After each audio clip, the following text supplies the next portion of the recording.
Saludos cordiales, una semana más, una semana más no, una semana en la que hemos hablado sobre todo de amnistía, porque era la semana de la investidura de Alberto Núñez Feijóo, ya saben, esa investidura que al final no ha salido, veremos si la de Pedro Sánchez dentro de una semana saldrá, pero esta no ha salido. Ahora, de lo que sí hemos hablado, por indicación y por interés del propio candidato, es de amnistía, que es justo de lo que no quería hablar y no quiere hablar Pedro Sánchez.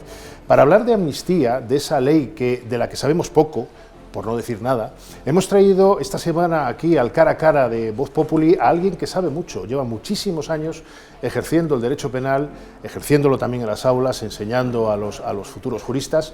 Enrique Gimbernat, catedrático de Derecho Penal, encantado de tenerle con nosotros. Lo mismo digo, muy contento de estar aquí. A ver, don Enrique, le hemos traído para que nos aclare exactamente qué es una ley de amnistía, porque, entre otras razones, hay mucha confusión, porque si ustedes se dan cuenta en los argumentos de unos y otros, en el debate político se habla mucho de indulto y amnistía como sinónimos, y no tienen nada que ver. Un indulto, corríjame si me equivoco, es el ejercicio del derecho de gracia por parte del gobierno cuando ya ha habido una condena a un reo. Y una amnistía es exactamente lo contrario, que es borrar el delito. Es decir, no hubo delito, luego la condena fue injusta. ¿Es así o no? No diría yo que fue injusta, eso no lo quiere decir. Voy a poner dos ejemplos de amnistía. Una, la amnistía del 39, otra del 77. En el 39 se amnistían todos los hechos realizados por las fuerzas contrarias a la República, sean asesinatos, sean torturas, sean incendios, cometidas por personas que se han adherido al alzamiento nacional.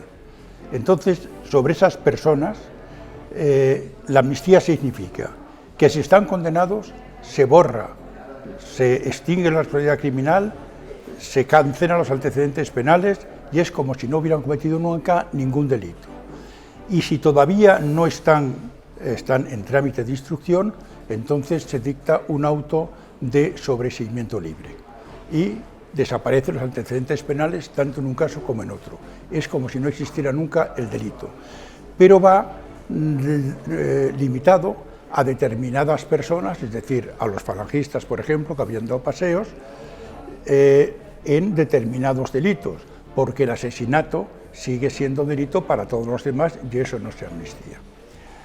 En la del 77, que afecta tanto a los franquistas, que por ejemplo habían torturado, como a los de ETA, entonces los asesinos de ETA que habían sido condenados, se decreta la extinción de su responsabilidad criminal, se cancelan sus antecedentes penales. Y si estaban en trámite de instrucción, se sobresee libremente las actuaciones, que equivale a una absolución. Eso es la amnistía. Pongamos un ejemplo. Si se aprueba mañana la ley de amnistía, hagamos un poco de política ficción, ¿cuánto tarda en aplicarse? Porque da la sensación de que la amnistía es que se decreta la ley de amnistía y al día siguiente Carles Puigdemont va a entrar en Barcelona como entró Tarradellas en 1977. ¿Eso es así o es una ficción que estamos creando los periodistas? Eso no es así. Vamos a ver, aquí hay dos supuestos. Uno de un procedimiento que se está instruyendo por Llarena contra Puigdemont, otro procedimiento, otra sentencia ya condenatoria de Junqueras y los demás. Entonces, en referencia a Llarenas, en referencia a Puigdemont y los demás, la Sala tendrá que decir si decreta la extinción de la responsabilidad criminal y además cancela los antecedentes penales. En relación con Llarena, tendrá que decidir si dicta un auto de sobreseimiento libre. Puede hacer esto, pero puede hacer otra cosa. Puede decir, esta ley es inconstitucional y planteo una cuestión de inconstitucionalidad ante el Tribunal Constitucional. Naturalmente, antes de resolver la aplicación de esa ley de amnistía a estos separatistas catalanes, tanto a los condenados como a los que están siendo investigados, naturalmente eso requiere sus trámites, requiere informes de las partes y llevará su tiempo. Y eso interrumpe la aplicación de la ley de amnistía, es decir, ¿cuánto tiempo? Puigdemont no puede volver, 2, 3 meses. Plantea la cuestión de inconstitucionalidad y entonces va al Tribunal Constitucional. Va al Tribunal Constitucional y ahí de nuevo tiene que haber informes de las partes, del Parlamento, etcétera, etcétera, y eso también llevará su tiempo. Por tanto, hombre, es difícil calcular, pero si realmente se plantea una cuestión de constitucionalidad por el Tribunal Supremo, que yo creo que se va a plantear, pues se puede dar 2 años o más de 2 años, hasta que Puigdemont se entere de si ha sido amnistiado o no ha sido amnistiado, porque el Constitucional declara que esa ley es inconstitucional. 2 o 3 años, el profesor Gimbernat, don Enrique Y mientras Gimbernat... tanto, Puigdemont en Waterloo. Claro, es que este factor es importante, porque una de las claves es la rehabilitación política o pública o social de Carles Puigdemont, que es lo que teme, y además lo reconocen así, buena parte del gobierno, ¿no? Es decir, que Puigdemont, al día siguiente de la amnistía, permítame la ligereza, esté en España y además entre a Barcelona como Tarradellas en el 77. Nos dice el profesor Gimbernat, con el que estamos manteniendo un diálogo muy ilustrativo, muy didáctico, que eso no va a ser así, que hay unos recursos que va a poner el Tribunal Supremo ante el Constitucional, eventualmente el propio juez Llarena, el que instruye la causa, y algunos otros jueces que están instruyendo en instrucción también a otros imputados en el Cataluña, claro. Y por otra parte también la Sala Segunda, que condenó a Junqueras y a los demás, porque la amnistía también les afecta a ellos. La amnistía para ellos tendría la consecuencia de que se dictaría un auto extinguiendo la responsabilidad criminal y se oficiaría para cancelación de los antecedentes penales como si no hubieran cometido ningún delito. O sea, vamos a ver, aquí estoy partiendo de esa posibilidad que a mí no me parece muy lejana de que se plantee una cuestión de inconstitucionalidad. Puede ser que Llarena diga, o la Sala Segunda diga, bueno, es constitucional, por consiguiente, sobreseimiento libre, por consiguiente, extinción de la responsabilidad criminal y cancelación de antecedentes penales. Puede ser eso. Yo creo más bien que va a ser lo otro. Y con que lo plantee un juez ya está planteado, pero yo creo que el Supremo, me parece a mí, pero no se puede anticipar, pero eso puede pasar. Por consiguiente, con la aprobación de la ley de amnistía, todavía Puigdemont sigue en Waterloo. Este es el titular: Puigdemont seguirá en Waterloo, aunque mañana se apruebe la ley de amnistía, y seguirán meses o años. Yo querría detenerme un poco en la parte política. El otro día Alfonso Guerra, el que fue vicepresidente del Gobierno y vicesecretario general del PSOE, dijo, bueno, aquí estamos hablando todos mucho sobre la constitucionalidad o inconstitucionalidad de una ley, en este caso la de amnistía, pero hay que hablar de la legitimidad. Es legítimo pactar, decía el ex vicepresidente del Gobierno y que fue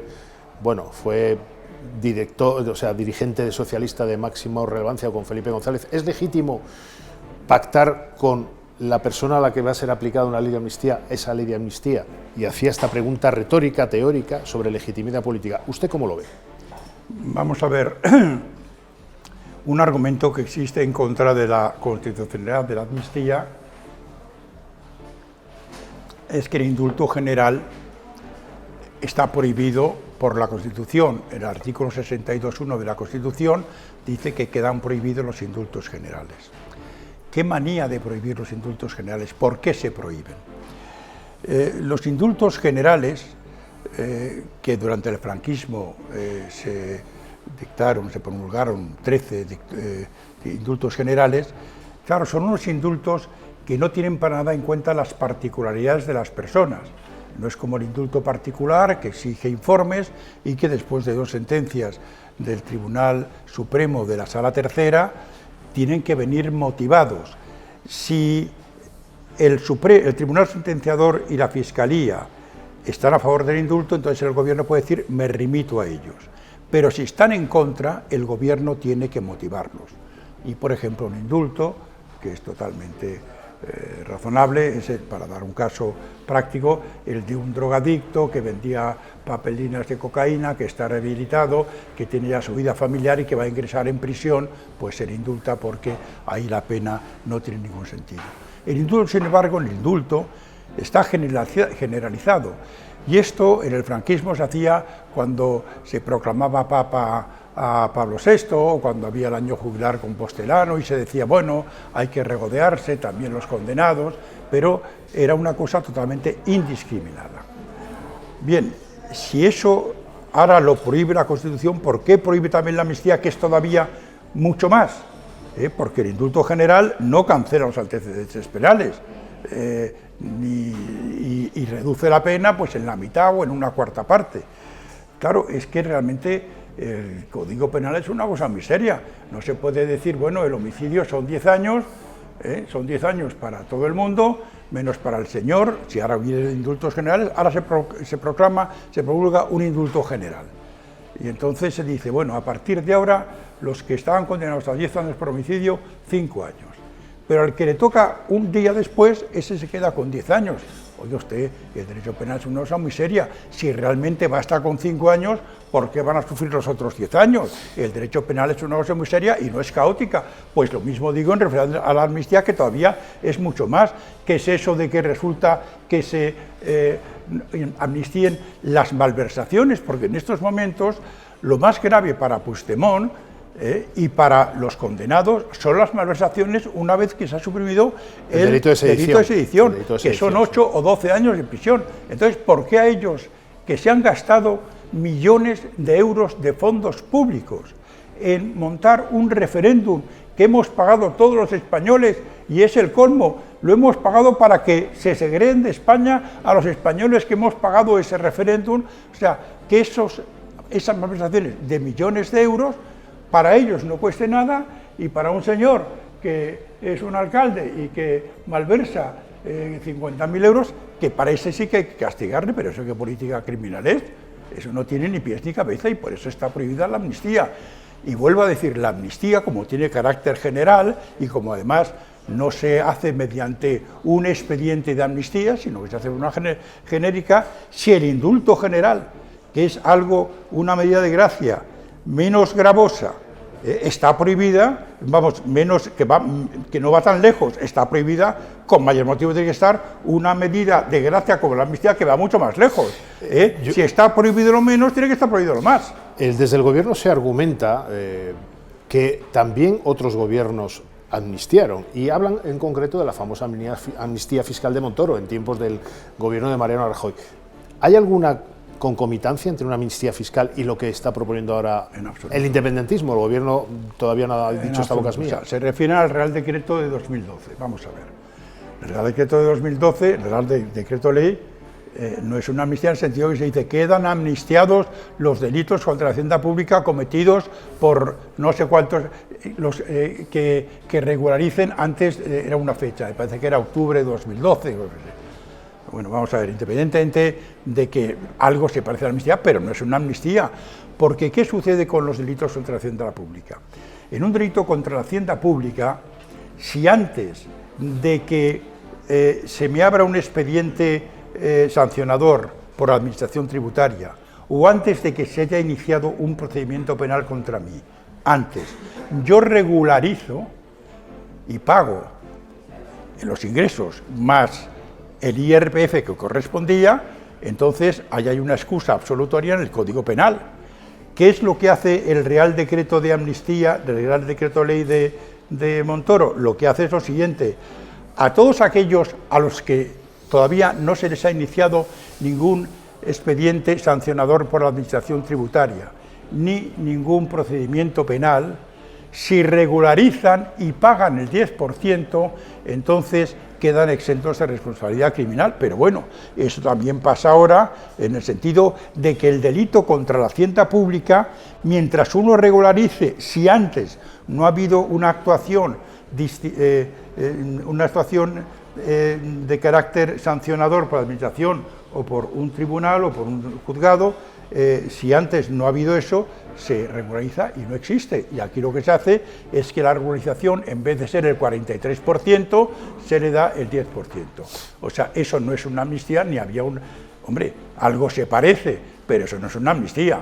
Estamos con Enrique Gimbernat, catedrático de Derecho Penal, en una charla bastante didáctica sobre lo que es y lo que no es una ley de amnistía. Señor Gimbernat, ahora voy a entrar con el Tribunal Constitucional, cuál es el papel del Constitucional y cuáles son los equilibrios, pero antes déjeme preguntarle por el rey. ¿El rey en qué posición queda si se aprueba una ley de amnistía? Ese rey que el 3 de octubre de 2017 pronunció un discurso ante toda la nación para decir que los gobernantes de la Generalitat estaban en franca ilegalidad. ¿En qué situación queda el rey? Vamos a ver, el rey queda en una posición horrible, porque está sancionando una ley que en mi opinión es inconstitucional. Alguien ha dicho, pues que no lo firme, ya se sabe que Balduino, cuando tuvo que firmar la ley que despenalizaba el aborto en Bélgica, pues abdicó y al día siguiente volvió a tomar posesión de la corona. Ya hay quien dice que no firme el rey tiene que firmar porque si no el camino que se abre es peligrosísimo, porque eso quiere decir que frente a la voluntad popular que se manifiesta en el Parlamento, el rey es una última instancia que en función de lo que él piensa puede vetar o no vetar una ley. Estaría estupendo que vetase la ley de amnistía, porque yo creo que es inconstitucional, pero él ahí no puede entrar, ahí tiene que entrar el Tribunal Constitucional, porque en todas las monarquías parlamentarias y en las repúblicas democráticas, como en Alemania o como en Italia, el rey reina pero no gobierna. Vamos al Constitucional. Sí. Bueno, se habla de una mayoría de 7-4, se habla de que el Tribunal Constitucional ahora es progresista, con la llegada de Cándido Conde Pumpido a la presidencia, y hay una mayoría de 7 progresistas frente a 4 conservadores. Pero claro, todo esto es como se cuenta. Algunas informaciones dicen que Juan Carlos Campo, exministro de Justicia, incluido dentro del bloque progresista, que en su día, por cierto, como Pedro Sánchez y buena parte de los ministros que todavía están en el gobierno, decían hasta hace un mes, es inconstitucional la amnistía.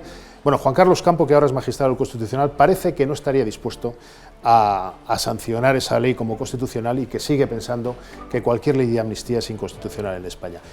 Estamos hablando de una mayoría de 6-5, ya más ajustada, vamos a decir así.